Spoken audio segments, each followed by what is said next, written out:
Selamat malam, Om Swastiastu, Namo Buddhaya, dan salam kebajikan, salam sejahtera juga.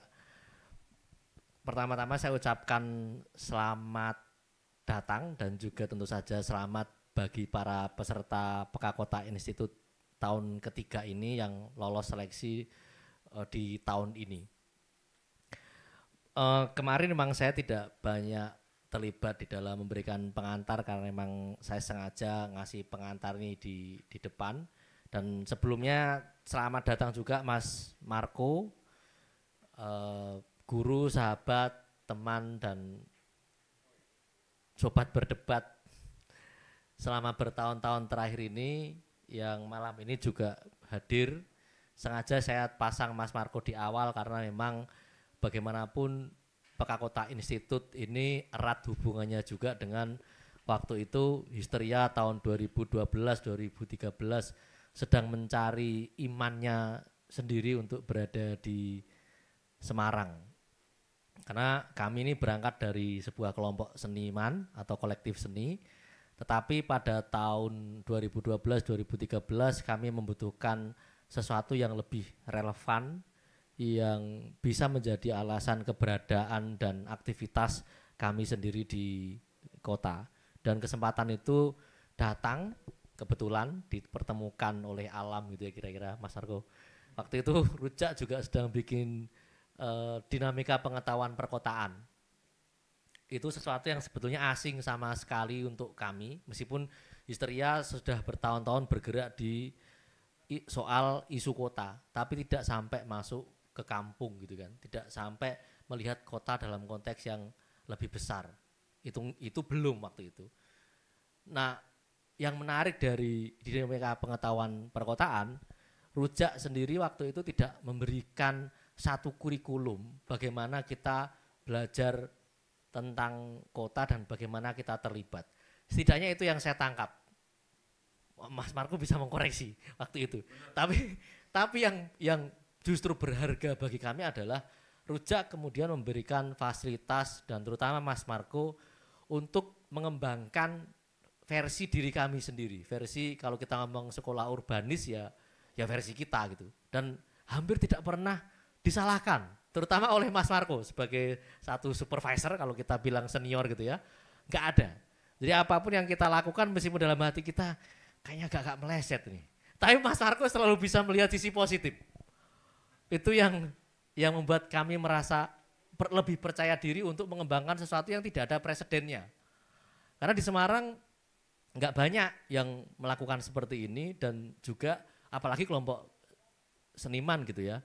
Dan spirit yang kemudian paling penting pada waktu itu apa yang kemudian membuat kita bisa berkontribusi pada kota itu sendiri.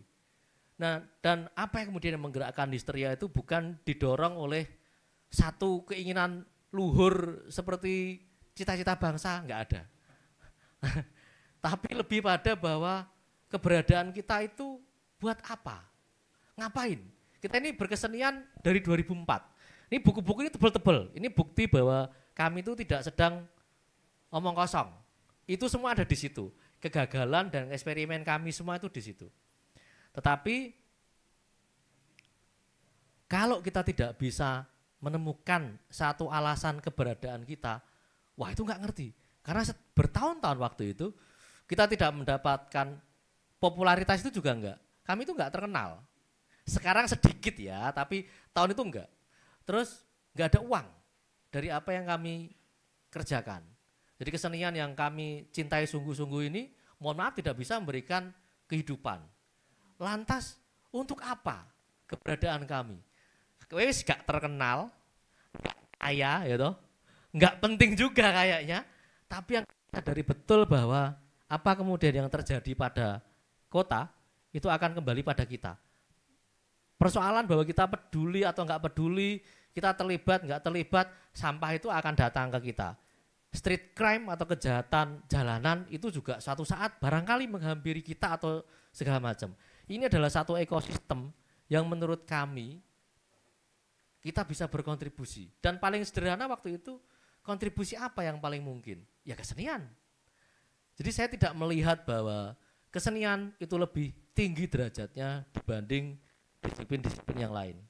Kalau saya waktu itu bisa masak-masak dan tahu antropologi masakan atau antropologi kuliner, mungkin aku akan memasak seperti Chef Renata misalnya.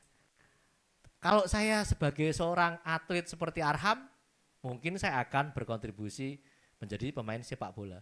Nah kami ini seniman, bisanya ya bikin kesenian, bikin aktivitas gitu kan, yang berbau estetik atau artistik. Nah itu yang kemudian alasan itu kami temukan. Ini penting saya ceritakan supaya teman-teman nanti juga bisa ngerti. Kalau di kepalanya kemudian nggak nyambung, misalnya hari ini mungkin kita dapat ceramah yang bagus tentang isu kota, terus tiba-tiba kita mengundang Pak Tanto Mendut yang meskipun bagus dalam konteks desa, tapi kata-katanya nggak bisa kalian tangkap gitu kan. Atau ada juga misalnya Samuel Watimena yang mungkin malah cerita dangdut atau apa segala macam, itu bukan karena kami tidak punya satu standar tentang kurikulum ya, tapi memang kurikulumnya itu nggak ada gitu loh. Jadi 3 tahun ini berturut-turut kami itu eksperimen terhadap segala bentuk lintas disipliner yang terlibat pada kami. Makanya kami tetap percaya bahwa siapapun yang kemudian tinggal di dalam kota itu punya cara untuk berkontribusi. Dan saya ingat betul Mas Marco satu kata-kata yang trigger waktu itu yang kita ngobrol di Banjir Kanal Barat, Mas, kalau Mas Marco ingat, soal ahli kota gitu. Kok ahli kota itu siapa gitu kan? Kita selalu berpikir bahwa ahli kota itu adalah teknokrat dan birokrat. Terutama orang-orang yang misalnya dianggap punya pengetahuan yang objektif tentang kota maupun para pejabat gitu kan. Tapi kalau balik ke bahasa Arab, ahli adalah pemilik kota itu sebetulnya ya orang yang tinggal di dalam kota. Tetapi kemudian apakah pengetahuan ini menjadi satu pengetahuan untuk kota, itu persoalan lain. Jadi pada akhirnya praktek-praktek histeria menjadi praktek-praktek yang lintas disiplin, multidisiplin, dan juga membuka kemungkinan bagi siapapun. Dan begitulah kami juga melihat dunia kesenian hari ini di kota-kota yang lain gitu atau di negara lain gitu kan. Jadi bukan gimana-gimana ya, kalau kita ngelihat pameran di Semarang mungkin masih dominan orang nyeket, orang bikin lukisan atau orang bikin apa ya.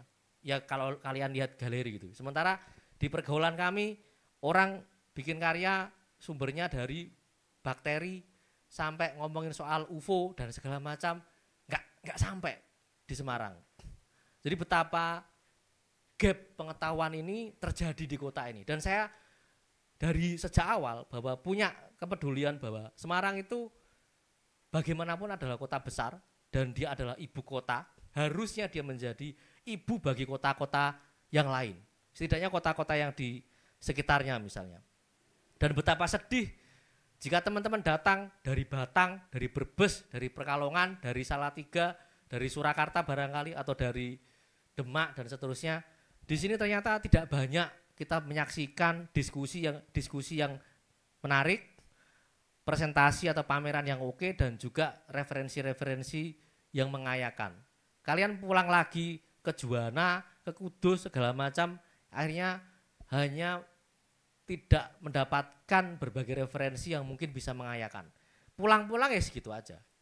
Nah, Histeria kemudian memilih bahwa harus ada satu kelompok, tidak hanya kami ya, yang konsisten dan punya komitmen terhadap bagaimana memproduksi pengetahuan dan bagaimana pengetahuan ini bisa dimanfaatkan sebaik-baiknya untuk kebaikan dan kesejahteraan sosial kita semua. Jadi akhir kata, kesempatan ini mahal sebetulnya karena emang mahal gitu kan. Kalau ngomong secara material gitu kan, silakan kemudian dimanfaatkan sebaik-baiknya dan kita berharap tahun-tahun berikutnya apapun dukungan yang kami dapat akan terus-menerus untuk membuat satu program-program dan supaya kegiatan ini terus berjalan. Wabillahi taufiq wal hidayah. Assalamualaikum warahmatullahi wabarakatuh.